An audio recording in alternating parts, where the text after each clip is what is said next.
across to our planning team and our head of planning, Gavin Chinier, who will take you through what's happening this evening. Thank you, Kate, for that warm welcome, and good evening and a warm welcome to you all for this update at Surrey Heath in regards to the local plan, which relates to the Regulations 18 consultation documents. I thought it would be helpful to introduce the policy and conservation team in the first instance, starting off with Jane. Good evening, I'm Jane Reeves. I'm the Planning Policy and Conservation Manager. Kate. Hi everyone, I'm Kate Galloway. I am Planning Policy and Conservation Team Leader. Katie. Good evening, I'm Katie Bailey and I work as a planner in the Planning Policy team. Kieran. Good evening, I'm a Senior Planning Officer in the team. Daniel.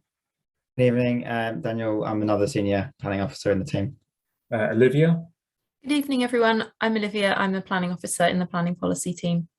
And Russell. You're on mute. Russell. Sorry, I'm Russell. I'm the Assistant Planning Policy Officer at Surrey Heath Borough Council. Thank you, Russell. So moving forward to the agenda for tonight.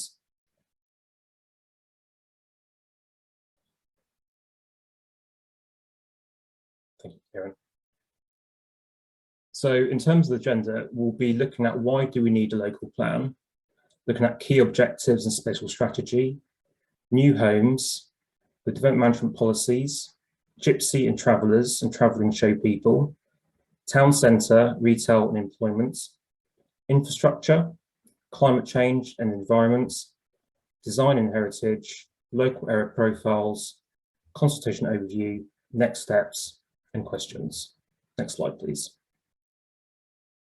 So what is a local plan and why it matters? A local plan sets out the vision for the borough. We will be exploring this in more detail later on in the presentation. But for Surrey Heath, we are focusing on delivery, sustainable developments, protecting, creating employment, enhance the vitality of Camblytown Center, ensuring and supporting infrastructure, mitigating against climate change, healthy, sustainable and cohesive communities, and promoting active travel. Every area in England should have an up-to-date plan, and this needs to be reviewed every 5 years. There should be a move from plan making to place shaping, meaning improvements to services, connections between services in an area, neighbourhoods, town, village, to make life better for communities. Why does it matter? It provides certainty for communities, developers and the council, focuses the council on delivery, access more funding, attracts investments, and manages conflict and benefits the whole area. So implications and risk of not having a local plan in place.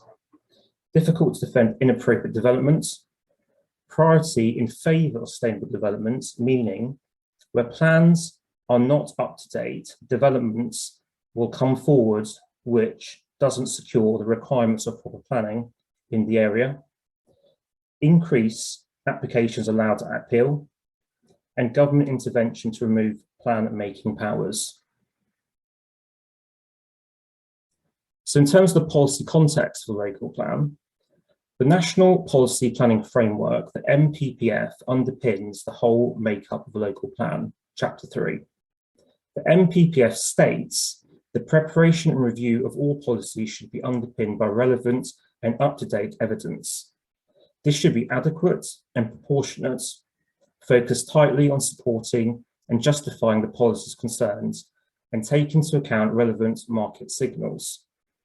Policies need to be justified and need to be underpinned by evidence. Next slide. So in terms of evidence base, evidence demonstrating a local plan is positively prepared based on a strategy that seeks to meet needs and requirements of a local planning authority. Justified and appropriate strategy when considered against reasonable alternatives based on proportionate evidence. It needs to be effective, deliverable over its period, and based on effective joint working on cross-boundary strategic priorities, and consistent with the NPPF, enable the delivery of sustainable developments. This will ultimately allow the local plan to be considered to be sound, meaning likely to be adopted by the planning inspectorate. How is the local plan prepared? The local plan is delivered and prepared by going through 7 different stages to adoption. Surrey Heath are currently at the consultation stage, which is also known as a Regulations 18, as shown in this diagram.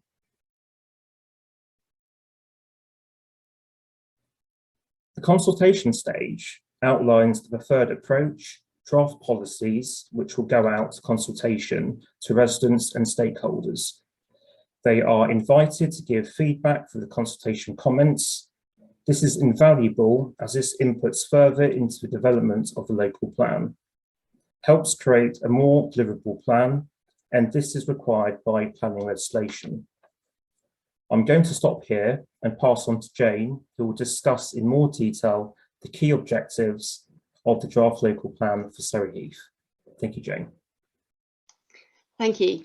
So we're moving on to look at the content of the draft Surrey Heath local plan, focusing first on the key objectives and spatial strategy. To deliver a positive vision for the future of Surrey Heath, the draft local plan sets out key objectives which provide a framework for the development of the detailed draft local plan policies. These key objectives align with the Council's wider corporate 5-year strategy and link to numerous other Council projects. The local plan key objectives are to deliver sustainable development that contributes to meeting housing needs, including providing for a mix of homes and affordable homes, to protect strategic and locally important employment sites, such as Yorktown Business Park, to enhance the vitality and viability of Camblytown Center, to ensure development is supported by necessary physical, social and green infrastructure, to ensure new development does not have a detrimental impact on our environmental assets, for example, by protecting the Thames Basin Heath Special Protection Area, to support action on climate change through mitigation and adaptation measures, and so to support delivery of the Council's Climate Change Action Plan, to promote healthy, sustainable and cohesive local communities through good design, and to support measures that prioritise active travel. These key objectives thus form the basis of the development of detailed draft local plan policies. The Spatial Strategy policy sets the overall level and distribution of growth. The strategy is to focus new development within the settlement areas to the west of the borough to optimise delivery in the most sustainable and accessible areas. Whilst the government standard methodology for local housing need sets a requirement for the delivery of 327 homes per year, totalling 6,213 homes over the plan period, Surrey Heath is subject to significant environmental and planning constraints. Surrey Heath also forms part of a housing market area with the less constrained Hart District Council, and due to corporate discussions with Hart District Council have confirmed their commitment to deliver 41 homes per year up to 2032, so a total of 533 homes to help address housing needs within Surrey Heath. This reduces Surrey Heath's local plan requirement figure, which is the number of new homes to be delivered in the borough, to 5,680 homes. The Strategic Land Availability Assessment, one of our evidence-based studies, identifies supply to meet this requirement with about a 7% buffer to ensure flexibility in delivery. A significant element of the local plan strategy is to support high quality and high density development in Camblytown Center, together with about 1,200 homes at Mindenhurst and the allocation of suitable and available sites in the countryside outside of the Greenbelt. In the rural east of the borough, the delivery of new homes is focused within the villages, and we will present further detail in the new homes section of this presentation. The spatial strategy also sets out the approach of retaining existing employment land. It recognises that Surrey Heath forms part of a functional economic area with Hart District Council and also Rushmore Borough Council. It plans to meet employment land needs of the borough by protecting and supporting employment uses within 17 allocated strategic and locally important employment sites. A notable exception is the proposed reallocation of the Sir William Seaman Square site in Frimley for new homes. The Spatial Strategy Policy sets a hierarchy of centres with Camblytown Center at the top and encourages a range of uses consistent with the scale and function of these centres, and also supports the regeneration of Camblytown Center. The strategy sets out continued protection for the Greenbelt. One change is the proposal to remove the Greenbelt wash from Chobham Village and define a revised settlement boundary. This recognises that because the village does not contribute to the openness of the Greenbelt, it should be inset in line with other villages in the east and in accordance with national policy. And Kate will explain this in more detail later in the presentation. Moving on to the key diagram, this spatially illustrates the location of key site allocations across the borough, including the focus of new site allocations for new homes in the urban area to the west and concentration of employment areas along the Cambley to Frimley area. It also shows significant areas of development constraint, which include the special protection areas shown in pink and covering 23% of the borough, and 400-metre buffer zones in yellow around it, with Greenbelt covering the east of the borough. The key diagram is included in the draft local plan, and the location of the housing allocations will be explained in more detail later in this presentation. The sustainability appraisal undertaken for the draft local plan assesses the likely effects of the spatial strategy to focus growth in the settlement areas to the west of the borough, and also assesses alternative growth options. The overall aim is to minimise adverse effects and maximise positives. The strategy set out in the draft local plan scored best against the sustainability assessment criteria. The alternative growth strategy options involve release of land from the Greenbelt. One scenario is based on a dispersed approach of releasing land on the edge of villages in the Greenbelt. The other scenario is to focus development on one large-scale site. The only large-scale site which is being suggested by developers at this stage is Ferrex Airport. But just to stress, these two options are not part of the preferred strategy in this draft local plan, but are alternatives to the preferred approach. If you're interested in finding out more about the sustainability appraisal, this information is available on our website. And I'll now pass over to Daniel to look in more detail at the delivery of new homes. Thank you, Jane. Yes, good evening, everybody. So as Jane's already helpfully set out, our housing requirement over the plan period is 5,680 new homes. So the two key questions following this are, well, how are we going to deliver enough new homes to meet the requirement, and where are they going? So with regard to meeting the housing requirement, there are a number of different sources of new homes that contribute to our overall projected supply over the plan period, as you can see in the table on the slide. So firstly, as the plan period begins in 2019, there have already been 728 new homes completed within the borough since the base date of the plan, which is great. Secondly, there are a number of sites within the borough that already have planning permission or are currently being built out, which forms a significant element of our projected supply, and we can capture all of those as well. So this includes, for example, the Mindenhurst development in Deep Cut for 1,200 homes, and in total, the category comprises around 43% of the total requirement up to 2038. So with these two categories together, we're already halfway to the requirement with what's either already completed or already has planning permission. So this means that we need to find sites for another 2,500 homes on top of these to meet the requirement up to 2038. So the next key element of supply seeks to do this, which comprises sites that don't currently have planning permission, but which we have identified as available and potentially suitable for development through the production of a strategic land availability assessment. This includes a number of sites that have been allocated in the plan through policy HA1, but some more as well. And in total, this category comprises another 43% of the total requirement. And then finally, national policy allows us to include a windfall allowance in our projected housing supply. And this essentially covers or allows us to take account of sites that we've not been able to identify at this stage, but are likely to come forward over the next 17 years based on kind of historic trends. So we can take account of those as well, which is good. So on the next slide, with regard to where the new homes could go, the borough map here demonstrates that there is generally an even distribution of new sites for housing across the borough.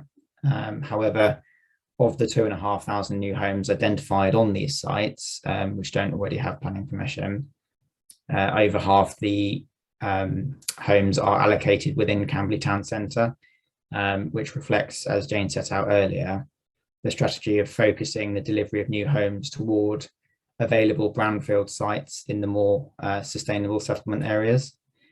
So I'll talk you through some of the key site allocations and briefly outline some of the main considerations for those sites.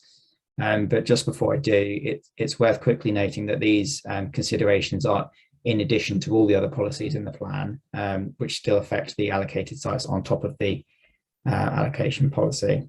So here we have Camblytown Center, and there are 4 key sites to note, which I'm sure you'll already be quite familiar with.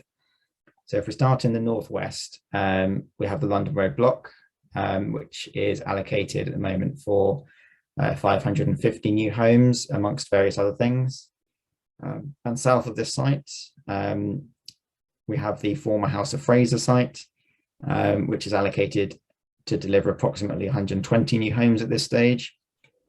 Then on the kind of eastern edge of the town centre, we have the Land East of Knoll Road site, which is allocated for approximately 475 new homes in total. And then finally, we have Camberley Station to the south, which is allocated for 75 new homes at this stage, with another station, of course, as well. So in line with national planning policy guidance, these allocations represent significant uplifts in density in relation to the existing development. Consequently, the site allocation policies focus on delivering on regeneration focused outcomes, such as high quality design, both in the development itself and also importantly in the kind of public spaces. And that is in order to contribute toward the wider regeneration of Camblytown Center as a whole. It's worth briefly noting that the specific number of homes allocated on each site may of course change throughout the plan making process to take account of updated evidence and the feedback we received during this consultation as well. However, it is again worth noting that if there are significant reductions to capacities in the town centre, for example, then alternative or additional sites in potentially less sustainable places will need to be found to accommodate that lost supply, as we still need to hit the target. So if we move on to the wider Camberley area site allocations, we've got 3 further site allocations that are included, and these are labelled, you can see them at the bottom of your screen, HA1/07, then we have 05 and 14 as well, which are together allocated for 106 homes. Allocation policies for these sites focus on requiring development proposals to demonstrate high quality design and to retain and provide as much green landscaping and trees as possible. Importantly, policy HA105 requires that the Camberley Adult Education Centre building is retained and reused as part of any redevelopment, as it forms a local heritage asset, of course. So if we move on to the Bagshot and Windlesham area, The key sites here comprise the Bagshot Highways Depot, at the top of your screen, labelled as HO102, and then the housing reserve site east of Heath Park Drive on the right-hand side, which is labelled HO112. So the key consideration at the Bagshot Depot is that the development proposals are required to be genuinely conservation-led, given the importance of some of the buildings on site, and in particular the archaeology centre. And they must have special regard to the retention and enhancement of the Bagshot Park conservation area and its setting as well. And then for Heath Park Drive, key policy requirements include the provision of community facilities on site, alongside significant landscaping and green spaces to reflect the character of the area. So moving on to West End and Chobham area, the key element to note here is the inclusion of an allocation for the Chobham Rugby Club site. So key considerations for this site allocation include that the existing recreational use for the rugby club must be re-provided on another suitable site within the borough, and that an appropriate amount of green space is required to be retained on site as well, and that adequate play facilities, children's play facilities, are provided on site in accordance with the council standard. So importantly, the allocation of 91 new homes for this site is relatively low density for the area, that's in order to account for the space that would be taken up by these other requirements. And then the key considerations for the West End site at HO111 include preserving the rural character of the area and preserving the setting of the Grade 2 listed Malthouse Farm and its curtilage as well. So moving on to Frimley and Deepcut area, starting with the Sir William Seaman Square site at HO109 in the top left of your screens. The site's allocated for approximately 200 new homes, which are to be delivered through a high quality design-led scheme that must remain sympathetic to the character of the area. And key considerations include improving pedestrian and cycle linkages to Frimley Centre and the station, as well as contributing to the green character of the area. Very important. Then moving on to the Frimhurst Farm site, toward the kind of middle of your screen at the bottom. Key considerations include the protection and enhancement of the Basingstoke Canal conservation area and the proximity of the railway flanking the southern boundary of the site, particularly regarding safety and noise barriers.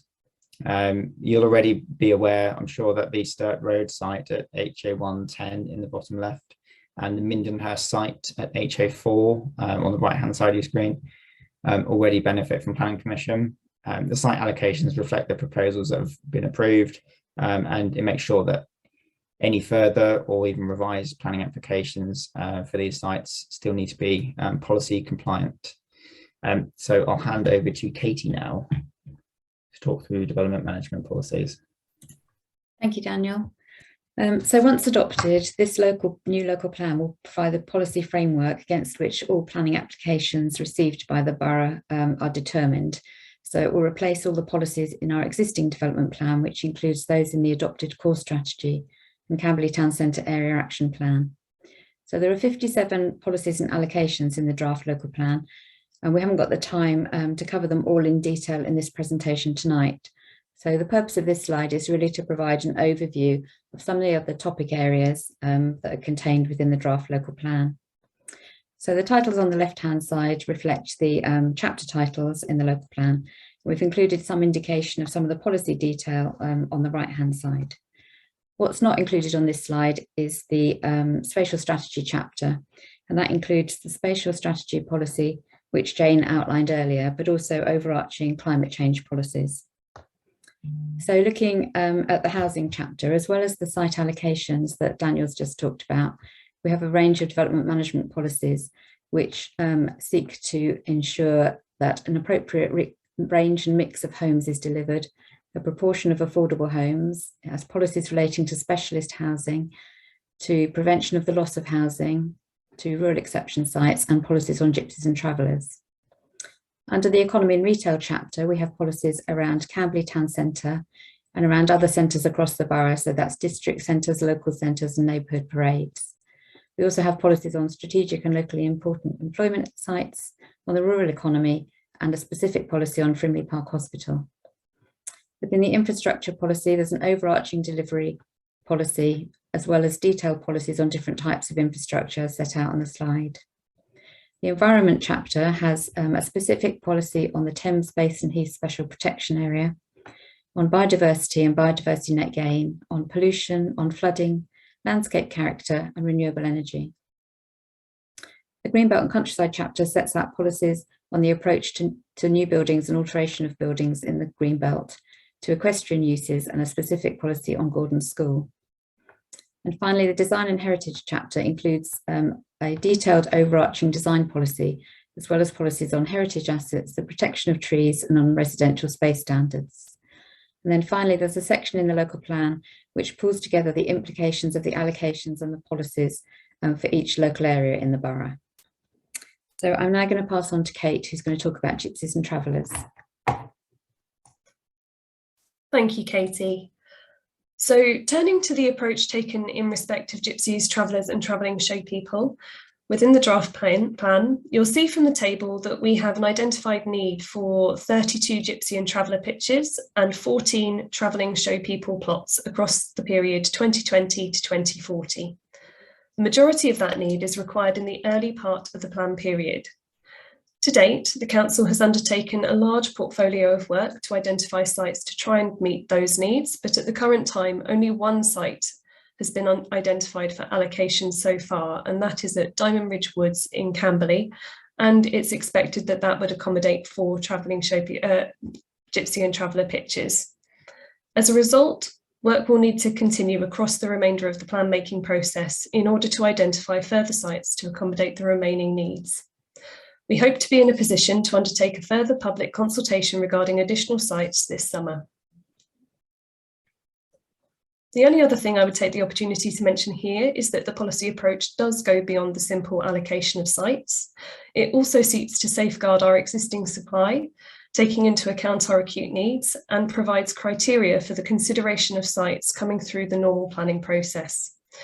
We've also set into policy a requirement for the delivery of pitches and plots on larger sites outside of Camblytown Center, which we hope will help meet at least some of the Council's identified needs. Now I'll hand back to Katie to discuss town centres, retail and economy. Thank you. Thank you, Kate. So the next couple of slides set out an overview of the draft local plan policies on town centres, retail and the economy. And the purpose of this chapter is to ensure that we've got sufficient land of the right types that's available to support economic growth in the borough, and also to support the role and vitality of town centres across the borough. Next slide, Kieran. Thank you. So looking specifically at the town centres and retail section of this chapter, we've had consultants have undertaken a town centre uses study to help support the local plan policies. This is available on the website if you're interested in looking at that. And this looks at factors such as national shopping trends, expenditure patterns, etc., to determine what town centre uses we might need to plan for over the period to 2038. And it also makes recommendations as to how we might do that. So one of the key conclusions is that we don't need to plan for allocating any additional retail or shopping floor space, having regard to the existing vacancies and planning commitments. And that's very different to the current position on our current planning policy documents. And it's largely due to the increase in online shopping that we've seen nationally in recent years. The study suggests that reconfiguration of the floor space to make sure it's attractive to retailers, but also that policies should allow for a mix of uses while seeking to protect a core of retail or shopping uses. Town centres, as I'm sure you'll be aware, are now seen much more as a focus for a range of social and community activities, as well as a place to live. Council-wide priority is the regeneration of Camblytown Center, and the proposals for Camblytown Center outlined by Jane and Daniel are a key element of our longer-term spatial strategy, with around 1,300 new homes to be provided. The added activity this will bring will contribute to vitality and viability of Camblytown Center. So the local plan policies for Camberley seek to provide flexibility for a mix of uses, with CTC2 proposing protection of a defined retail core or shopping core in the centre. And there's a final policy dealing with matters of movement and accessibility. More widely across the borough, the plan identifies a hierarchy of centres based on the facilities the centres contain and the populations that they serve. The plan includes policies on protection and improvement to Bagshot and Frimley district centres, including definition of the town centre boundaries and identification of a primary shopping area or retail core where retail uses should be protected. Policies also define a number of local centres across the borough as well as neighbourhood parades. And the policies seek to encourage and protect a range of town centre uses in these centres appropriate to their place in the hierarchy and to local character. There's also a specific policy in the draft plan recognising the benefits of regeneration improvements in Old Dean Centre. So looking now at the economy part of this chapter, policies in the economy chapter relate to land uses comprising offices, research and development, light industrial and storage and distribution. An employment technical paper has assessed future employment floor space needs and land requirements for employment uses over the plan period. The paper assessed and recommended protection of a number of employment sites for employment uses, as Jane mentioned earlier, and also concluded that future employment needs can largely be met through existing supply. Again, the employment technical paper is available on our website. So our local policies seek to do this by identifying 17 sites as either strategic or locally important employment areas. Examples of this are Frimley Business Park, the Watchmore Business Park and SC Johnson. Our policies also encourage units for smaller micro businesses, which make up a significant proportion of all businesses across the borough. And there's a specific policy recognising and supporting the role of Yorktown Business Park as our largest employment site, as well as a specific policy supporting the role of Frimley Park Hospital, both as a key health facility, but also as a significant employer, whilst also recognising some of the local issues that surround the site. And now move on briefly to talk about an overview of the infrastructure chapter and the infrastructure policies. And the next slide, please, Kieran. Thank you. And the purpose of policies in this chapter is to make sure that appropriate infrastructure to support new development is identified and delivered. To do this, we'll be relying on input from the infrastructure providers, such as for healthcare and education, to identify any additional needs associated with the level of development and the location of development that's in the plan. Infrastructure provision could include transport improvements, social infrastructure such as health, community or education facilities, or green infrastructure such as open spaces. Key infrastructure requirements for the allocated sites are set out in the allocation policies as set out by Daniel earlier, although all other policies will also still apply. The local plan will be supported by an infrastructure delivery plan, which will identify the infrastructure required to support the level and location of new development and will set out how it will be delivered. At this stage in the plan making process, an interim infrastructure delivery plan has been prepared, but this draft local plan consultation process provides an opportunity to get input from infrastructure providers and local residents to inform the plan and the infrastructure requirement needs moving forward. One key piece of evidence still underway is a transport assessment, which will look at the implications of the local plan strategy on the road network. So in addition to ensuring the provision of new infrastructure, policies in this chapter also seek to protect existing infrastructure. And as set out on your slide, there are specific policies on matters including community facilities, green infrastructure and digital infrastructure. I'm now going to pass over to Kieran.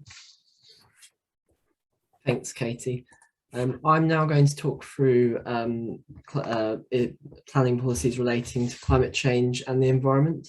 So starting with climate change, policy SS3 of the plan sets out the overarching approach to climate change, supporting a carbon emission reduction pathway to net zero by 2050, and also aims to build resilient and healthy communities supporting climate change adaptation. The overarching policy is supported by a number of other policies throughout the plan. So these include renewable energy policies that aims to support renewable energy and low carbon heating systems in new development, including setting specific requirements. A transportation policy that includes support for electric vehicle charging points. A design policy DH8, which sets out how development will contribute to low carbon design, providing for support for zero carbon development and significant reductions in embodied carbon emissions, which is generally associated with construction activities. There's also a sustainable water use policy that seeks to manage water demand in new development, recognising that water stress is a key issue for the borough, and as a result, water demand must be managed carefully. A flood risk policy is also included in the plan, and this aims to ensure that new development reduces flood risk, including setting specific requirements for developments in areas of medium and high flood risk. Moving now on to environment policies. There are also a range of environment policies included in the plan. This includes policy E1, which is a policy relating to the Thames Basin Heath Special Protection Area, and seeks to provide details on how the area will be protected and the mitigation required for new development. A biodiversity policy that seeks to ensure development proposals do not have an adverse impact on biodiversity in the borough, including on designated sites. Policy E3, which is a biodiversity net gain policy, which sets a minimum requirement of 20% net gains. This is above the national requirement of 10% set out in the Environment Act. Policy E4, a policy that aims to help minimise pollution and contamination associated with development in the borough. And policy E7, that aims to ensure development proposals respond to local landscape character. I'll now pass back to Kate. Thank you, Kieran.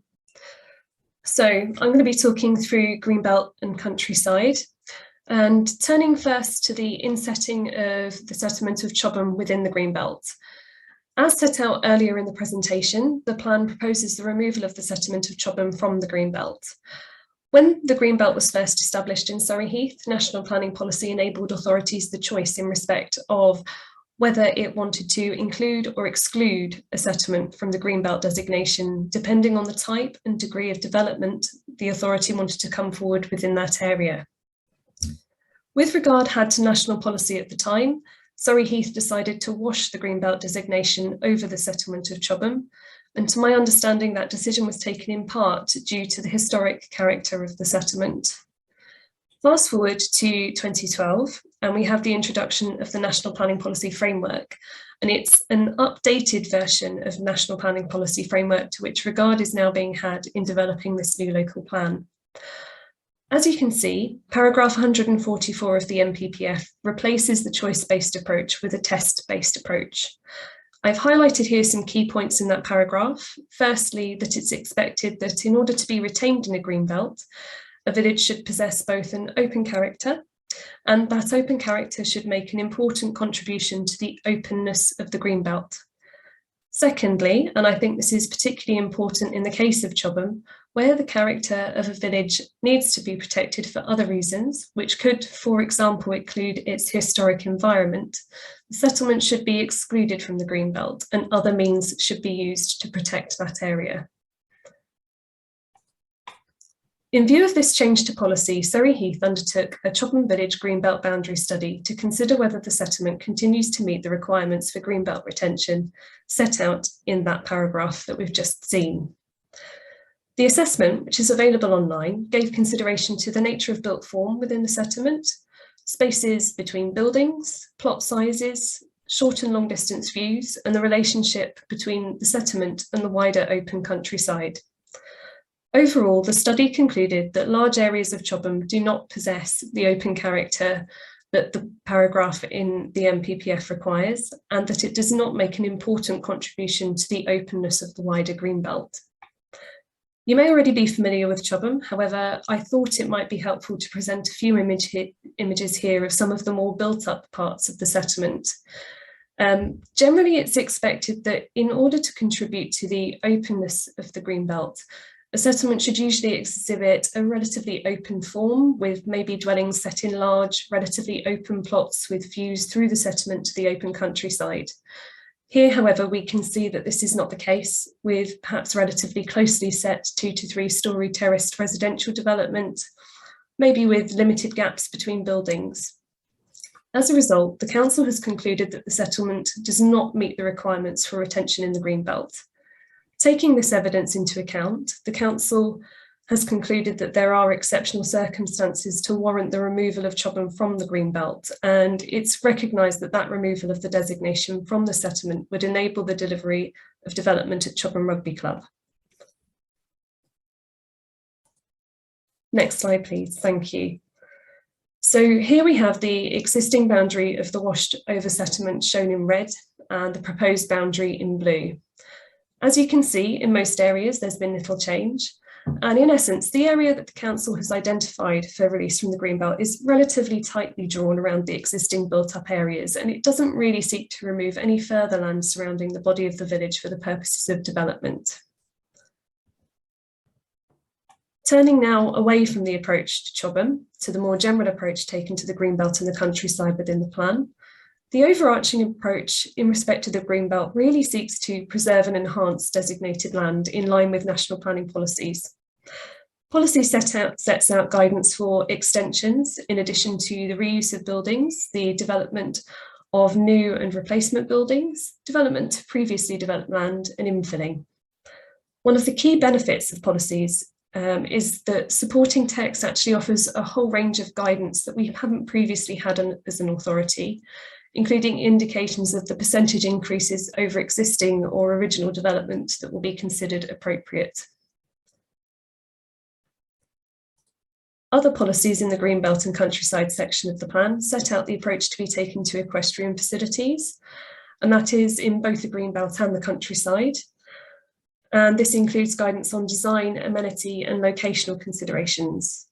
Policies also seek to protect the intrinsic character of the countryside beyond the Greenbelt, and it does that by setting out the types of developments that are considered acceptable. It also indicates that development should be sustainable and of a high quality of design. Turning now to design and heritage. The policies that have been prepared in respect of design are detailed actually and quite wide-ranging. They set out a collection of design principles which can be applied proportionately across all development proposals, in addition to minimum density standards and space standards for new development.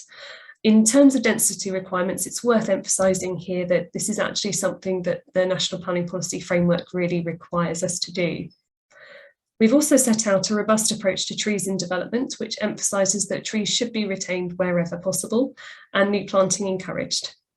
The same policy also sets out the requirements for landscaping schemes. In respect to the approach taken to heritage assets, the policy approach seeks to emphasise that we need to protect and enhance assets in line with their significance, with great weight attached to preserving heritage assets designated at a national level, such as graded listed buildings and conservation areas. The approach also requires that the significance and conservation of non-designated heritage assets, so these will be things such as locally listed buildings, which are not necessarily recognised for their importance at a national level, but locally are very important to us as a borough, to be taken into account in development proposals. And now I'll hand back to Kieran to talk through local area profiles. Thanks, Kate. So just to briefly cover local area profiles, there are 11 local area profiles included towards the end of the plan, and they provide a detailed background for each local area, and they also provide local area principles that set out how the policies and allocations in the local plan relate to each of those local areas. A map of each local area is also provided in that section, and this includes proposed site allocations and also green space designations for each local area. I'll now pass over to Daniel. Brilliant, thank you, Kieran. So just a quick discussion on the consultation itself. So as previously noted, the Regulation 18 consultation is one of a number of stages throughout the plan making process. And just to reiterate that there will be further rounds of consultation as the plan progresses through to adoption as well. So in order to engage residents with this consultation, our plan has been to implement both in-person events to ensure that we have boots on the ground, COVID allowing, of course, and a number of digital events in order to reach the widest number of people possible as well. So as the consultation opened on the 14th of March, we have already undertaken a number of exercises to engage residents and spread the word about the consultation.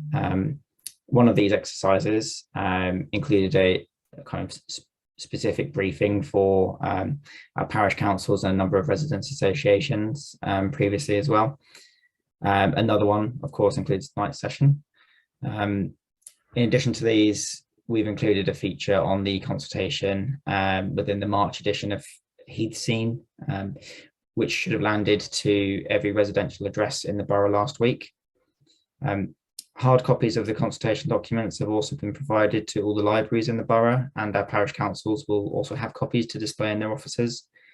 The documents will also be available to view at the council's kind of main reception in our offices. We've also provided our borough councillors with a separate briefing and a set of materials to help them engage residents in their areas too. And we've also created 2 consultation websites. The first is our usual Consultation Portal, which is available for comments to be submitted to us directly. We've also created an additional website that includes a short summary of the local plan and its contents, and it allows you to submit comments quickly and easily to us. And you can even submit comments on this site relevant to your area by clicking on a map on the site too, which is quite fun. So details of how to access these pages can be found on the council's website on the draft local plan page. But I've just seen that our comms team have very helpfully linked these in the chat to you just now as well.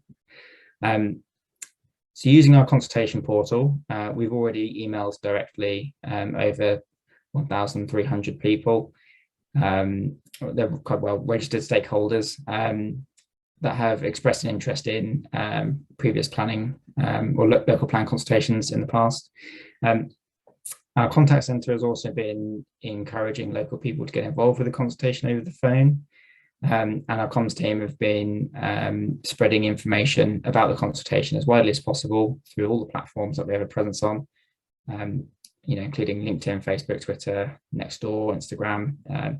And these will continue throughout the consultation period. So hopefully you've seen some of these in action already, which is what brought you here in the first place.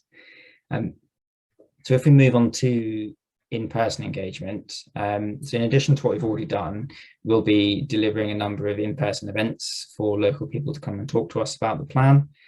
So firstly, we'll be holding 2 public exhibition / drop-in events. One of these is in the square in Camblytown Center, which is this week, started today, and will last until Saturday.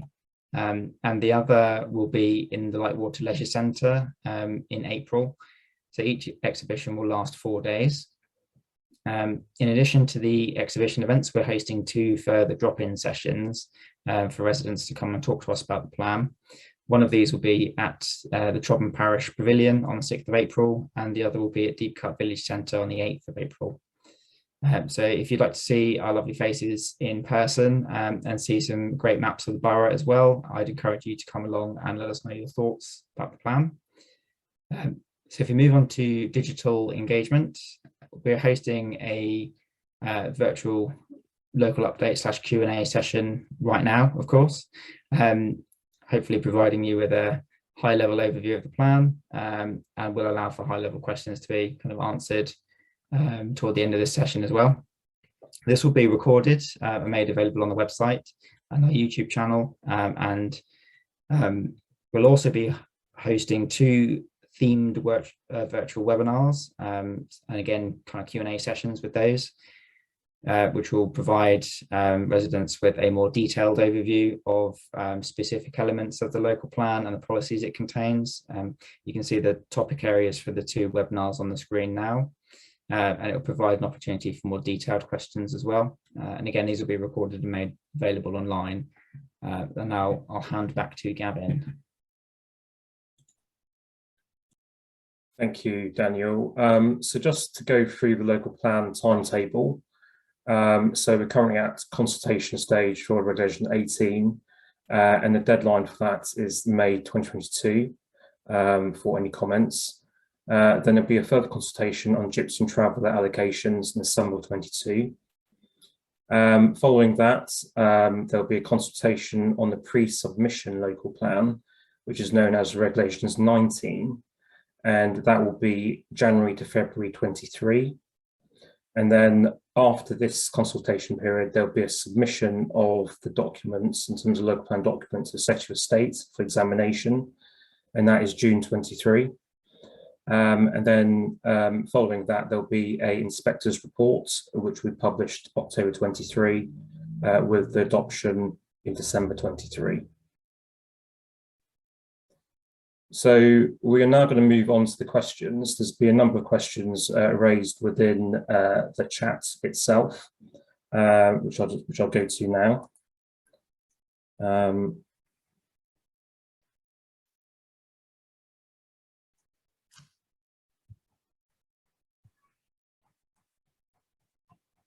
Sorry, just a moment. So the first question is, why do some of the sites on the site allocation list include areas which cannot be built on, such as schools, grade 2 buildings, etc.? I was going to pass that on to Daniel. Yes, happy to take that on, Kevin. Thank you. It's a great question. So often the site boundary that we identify covers a broader area than what may actually be developed in the end. It does not mean that the whole site will be developed kind of de facto, but the reason the kind of sensitive building or building that might not be developed, for example, is included within the boundary is to allow any planning applications that do come forward to consider the site as a whole in a more holistic way. So rather than kind of chopping out the really sensitive part of it, so for example, it will help you manage potentially the transition between quite a sensitive building through to where on another part of the kind of site within the boundary, you may have some new development. So you may want to include the landscaping outside the listed building as part of an overall proposal, for example. So it just allows you to, or allows the developer or applicant to consider the whole site together as one. Hopefully that covers that one for you. Thank you, Daniel, for that. The next question is, why are the key strategy objectives focused only on improving Camblytown? This appears to ignore the impacts on the surrounding villages. I was going to ask Jane that question. Thanks, Gavin. Happy to take that one. So in the presentation, we outlined 8 key objectives, key strategic objectives. The plan details these objectives in full, and actually there are 12 in total. Just one of these relates to improving Camblytown Center as the largest centre in the borough. The other strategic objectives all relate to the whole of the borough area, including all of the villages, and that, for example, includes delivery of sustainable development, meeting housing needs, and ensuring development is supported by necessary infrastructure. Thank you, Jane.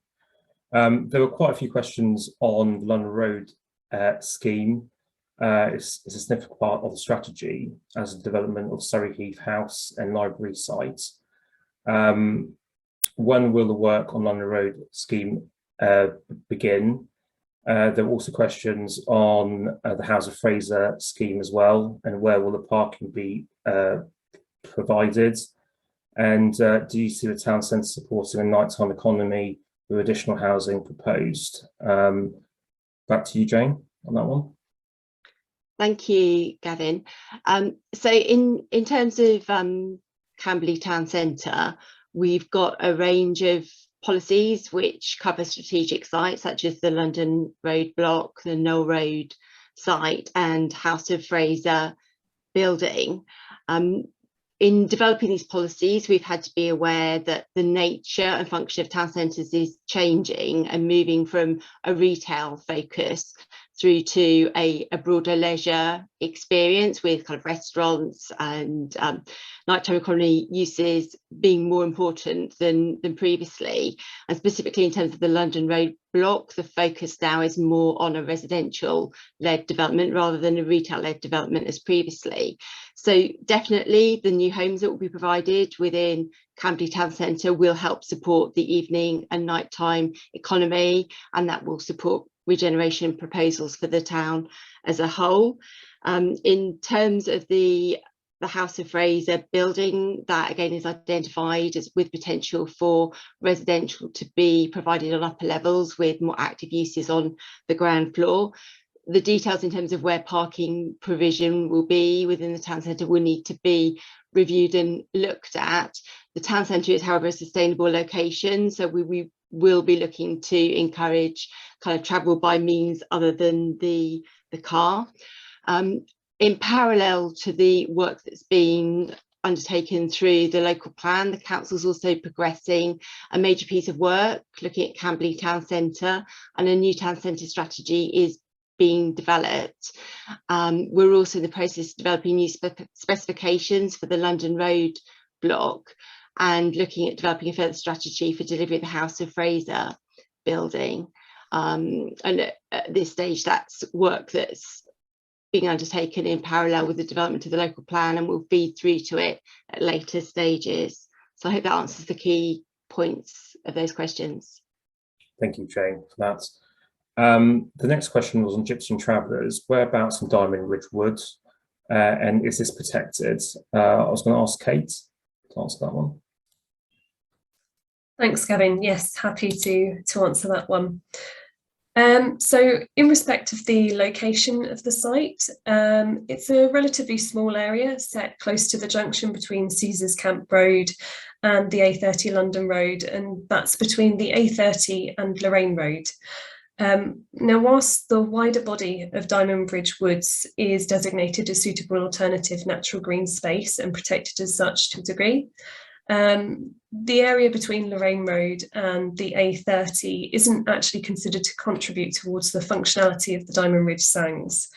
On that basis, there isn't really perceived to be a conflict there. Now, I know Daniel's already promoted the interactive mapping that we have this evening, and I would just take the opportunity to do that again, because you can see all these site allocations in the map in quite good detail. And it's really, really good resource to be supporting the local plan. Thanks, Gavin. Thank you, Kate. I was going to ask a biodiversity question next. Why is it necessary to have a 400-metre exclusion zone around the SPA at Malt Way when the area is protected by impenetrable and permanent fence? I was going to ask Kieran to answer that question. Yeah, sure, I can help with that question. So yeah, it is the case that the Malt Way, especially adjoining Heathside, is fully within the 400-metre buffer zone, and the Army land just to the east of it is on the most part inaccessible. The SPA does, however, come right up to the Malt Way, so there is a small area beyond the fence and between the road that is designated SPA, and on top of that, Natural England have been very clear that it's their view that that should still be treated as an exclusion zone in that area. So it is treated how the 400-metre buffer zone is treated elsewhere in the borough, where it's an exclusion zone for residential development. Hopefully that covers it. Thank you, Kieran, for that. I was going to ask some further questions. Why shouldn't we be developing on our green fields, and why can't you put all the housing on brownfield sites? I was going to ask Daniel that question. Yep. So yeah, happy to take this one, Gavin. Thank you. It's a great question. I'm sure we can all empathise with the sentiment behind it. Well, the simple answer is that there aren't enough brownfield sites to meet the housing requirement up to 2038. And for the not so simple answer,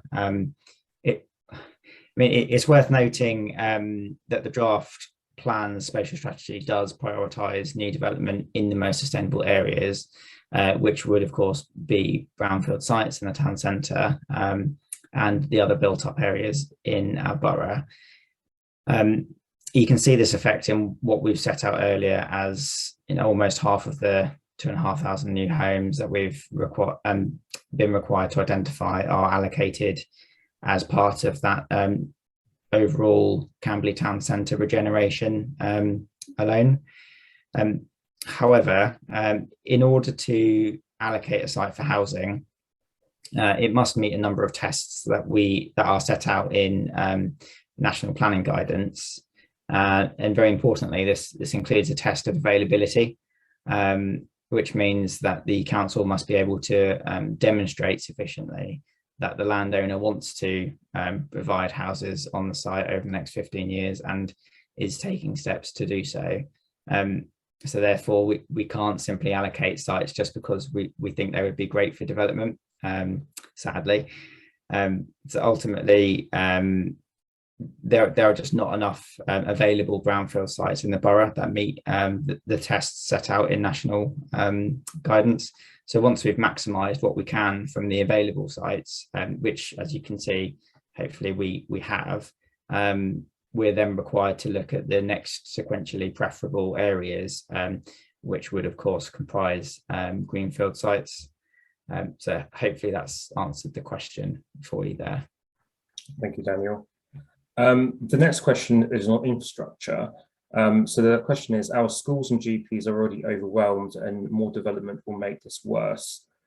What is the council going to do to make sure that the infrastructure needed to support new housing is provided? I was going to ask Katie to answer that question. Yeah, thank you, Gavin. Another very good question, and something that we know local people are concerned about. So draft policy IN1 in the first instance, once adopted, will seeks to ensure that appropriate infrastructure is provided alongside new development in a timely manner. And as I mentioned in the presentation, one of the required supporting documents alongside the local plan is an infrastructure delivery plan, which will be part of the documents that are examined, and that needs to set out what infrastructure is required and how it will be delivered. And in order to inform that infrastructure delivery plan, input from infrastructure providers through this consultation and other discussions that we're having outside of this consultation process will inform those future infrastructure needs. And something we're keen to hear from local residents during this consultation is sort of clear and evidenced examples of where there are infrastructure capacity issues. Thanks. Thank you, Katie, for that. Coming back to Gypsum travellers again. So why does the council need to make provision for Gypsum traveller sites? Back to you, Kate, on that one. Thanks, Gavin. Yeah, so just as the local plan's required to make provision and meet needs for the housing needs of the settled community, national policy is just the same for gypsies and travellers. We are required to try and meet our identified needs for gypsies and travellers just as the settled community. There are risks involved if we don't try and meet our identified needs. In essence, we could end up with an unsound plan, and then some of the risks that Gavin, you referenced earlier on in the presentation could kick in. So that's why this piece of work is particularly important, to try and identify further sites to meet our needs. Thank you, Kate, for that. I know Jane covered it in her presentation, but is Fair Oaks Airport site allocated for new settlements? Over to you, Jane.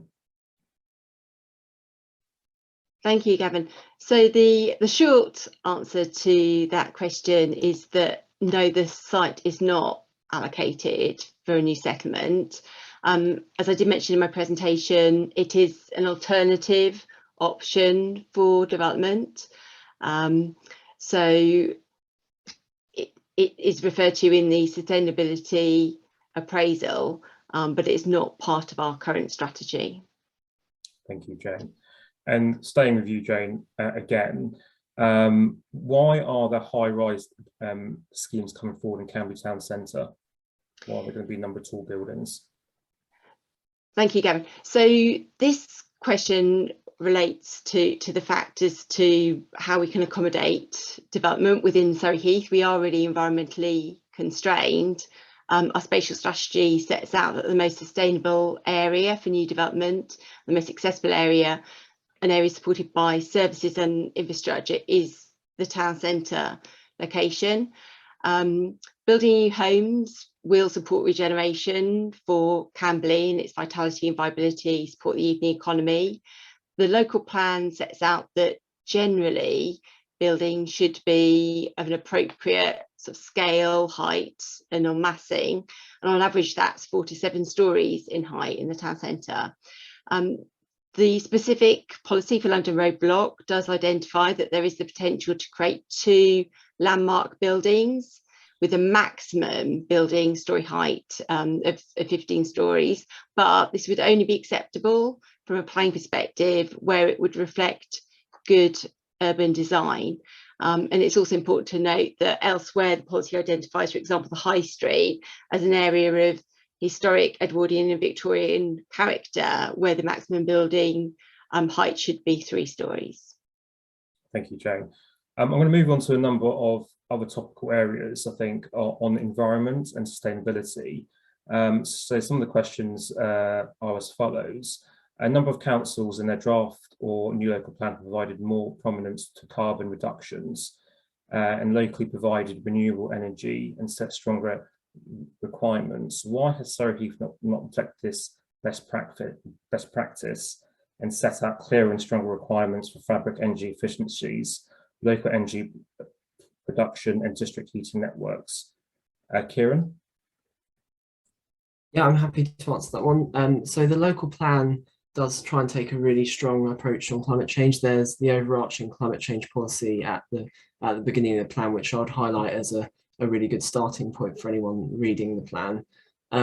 There's also a significant amount of evidence base supporting the climate change policies in the plan. So the council has produced a climate change study that provides a detailed baseline for the carbon emissions for the borough as a whole, and also sets out policy recommendations which have been brought through into the plan on how those reductions will be made. Obviously, the plan deals with high level policies, but it will also be supported by the production of a climate change and green infrastructure supplementary planning document, which is a bit of a mouthful, but it will provide detailed guidance on those issues. I'd also say as well that the plan is in line with what the council's doing on the corporate level as part of the climate change action plan. So we are really trying to take a holistic approach on climate change. And just very briefly picking up on 2 of the points raised, I believe that DH8 raises information direct to the fabric first approach. And also there is support in policy E5 for renewable energy and community-led renewable energy schemes. So hopefully that provides a bit more detail on what the council's doing in that regard. Thank you, Kieran. Staying with yourself on this point, can you just explain how climate change is going to protect biodiversity and increase biodiversity as well? So obviously biodiversity is one of those areas that is at risk from climate change, and biodiversity assets, especially in our borough, can be at particular risk. The Thames Basin Heath, for example, is at high risk of wildfires. But what the policies seek to do is really, firstly, protect existing biodiversity assets from those nationally designated sites to those more local sites, and then also seek to enhance both existing but sites that also are within development sites through biodiversity net gain. So that's really pushing on enhancing what we have, ensuring it can be resilient to the impacts of climate change, but also ensuring that we are delivering a net gain through this plan. And I'll just highlight to that end that we are seeking to deliver 20% net gains as a minimum, which is above the national requirement of 10%. So we are really pushing it in this borough. Yeah, I hope that answers the question. Thank you, Kieran. Just moving back to Camblytown Center for the last question. Town centres have been struggling for years and has been hit hard by COVID. We need a wider variety of shops in Cambly to get people back to the town centre. How will the local plan help this? Katie? Thank you, Gavin. I think there's lots of elements of the local plan that we've talked about tonight that we hope will contribute to the vitality and viability improvements to Camblytown Centre. as Jane mentioned, there's some council-wide work going on, but in terms of the local plan, the identification and redevelopment of some of the large sites like London Road Block, Land East of Knoll Road and House of Fraser will introduce a completely new sort of urban fabric, new uses, regenerated public realm, all of which will add to the attractiveness of Camblytown Center, both in terms of customers and retailers and other mixed uses being attracted into the town centre. As well as that, we're seeking to retain a retail core in the town centre, so that will keep that sort of core of retail shop uses that does attract people into Camberley. So I hope that gives a flavour of some of the things that we think will lift Camberley to make it more attractive to both consumers and to retailers and other commercial enterprises as well. Thank you, Katie. So that's the last question for tonight, and that draws the presentation to a close. I just want to thank the policy team for all the hard work and their input in this presentation tonight. If you've got any further comments, please email planning.consultation@surreyheath.gov.uk. Can I just pass it back to Kate for closing comments? Absolutely. Thank you, Gavin. Do you know, it's quite terrifying being called Kate when there are a number of planning specialists who are called Kate. Every time you say, can you, Kate, I'm going to come to you. I thought, that's not me. It's really just for me to say thank you all very much for attending. I hope that you've all found this helpful, and thank you very much to the planning team for making it as understandable as absolutely possible, because this is really complicated. So as I've put in the chat, number of sort of signposts to our website for more information, the portals where you can put your comments, either short or long form, all the different things that are going on as part of the consultation. And as I've said, this is the first sort of proper session we've done on the local plan consultation. So if you do have any feedback, I have put my email address into the chat, so do please get in touch. But mostly just thank you all very much for coming, and thank you for staying with us all evening. Hope that you found it helpful. I'm going to close the meeting, and I apologise because it's a bit brutal and you'll just literally get thrown out. But thank you all very much. And as we've said, the team are in Camberley all of this week. So if you are able to pop down and continue any conversations, please do so. But thank you very much for joining.